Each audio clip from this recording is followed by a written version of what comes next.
My name's Lea Anderson. I'm a choreographer, a director, and general maker of performances.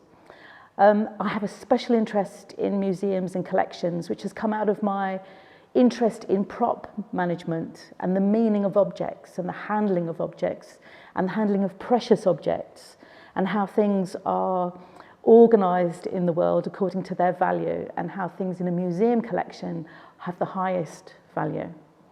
I'm John Plunkett. I'm an associate professor in English at the University of Exeter. My main research interest is in the growth of popular entertainment in the 19th century, particularly anything to do with visual images, so moving images, projected images, 3D images, and the Victorians' fascination with them. I first came into museum work when the V&A talked to me about some of my collection, my archive collection.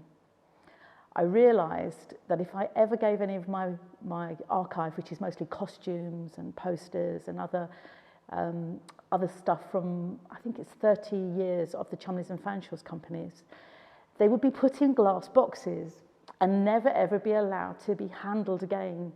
And for me this was quite tragic because the meaning of costumes and the meaning of objects used in performance is about their presentation as part of a performance in a live act.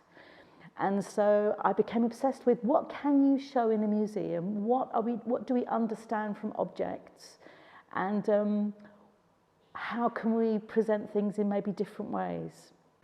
I'm really looking forward to working with Lea because of having someone who brings a fresh perspective to the material, who will look at the material and bring her own kind of interests or curiosity as a choreographer to think about how might this work in terms of kind of movement, perhaps in particular.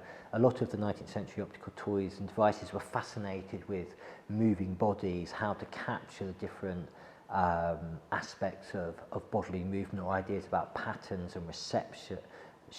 And this is something that kind of Lea's work has touched on in lots of interesting ways to bring a fresh perspective to actually taking this material out there and engaging either students or the public with it.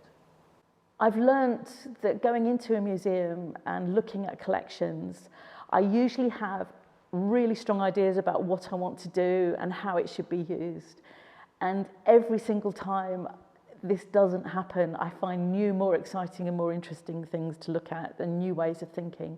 So I came to the Bill Douglas Museum knowing full well that I wasn't going to do anything that I thought I was going to do before I came here. And this is true. I'm already thinking, every time I open a box, I'm thinking of a new thing that I could do with these concepts and these ideas, misreading them, misconstructing them into a live work. I'm really keeping my options open and I'm just going to let it percolate. I'm going to go away and think about it, come back and see what happens. But I think I've probably got enough for the rest of my life, making a new work every month. So lockdown has kind of, put a halt to some of the, the richness of the conversations that we were having.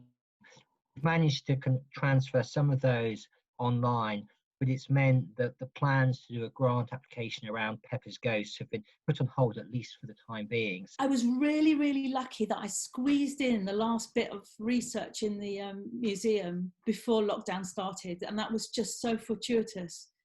I can't believe I did that. So it's great looking at all my notes or and pictures of the actual objects being held in my own hands rather than downloaded from the online photographs. The value of having a creative fellowship has been quite surprising. I had all sorts of exciting plans and a lot of interest in the subject matter. It was a much, much broader picture than I'd anticipated. So there was almost something for every single work that I'd ever done. There was a connection or there was a piece of information. And John has an idea about everything, about how it all connects. So what was really great about having a creative fellow was someone who could bring to the museum material their experience of kind of different types of performance spaces, different types of almost irregular exhibition, So at the moment, I can't start any new projects, especially performance-based projects. No one can. So that's been a bit of a disappointment. But for me, all of those images, I choose images that not that I just relate to, but that suggest something greater than just itself and its history. So they still have that magic for me. I still look at them and I think, I know what that suggests to me and what that means, and how that is almost a score for a piece of work in the future. And thinking about, the digital versions of those, or the way in which lockdown can encourage us or force us to think about digital versions of those, is, I think, really interesting. We want to get them out there, to get them online, and lockdown is perhaps just a way of kind of forcing us to do more of that, to make them available for students in particular ways. I mean, I think, both Lee and I found it really enjoyable as much as anything. It was fun. I mean, that's the one thing I want to get over, that we enjoyed ourselves. My pencils are so much smaller since I've been working in the museum, because they don't let you take your pens in.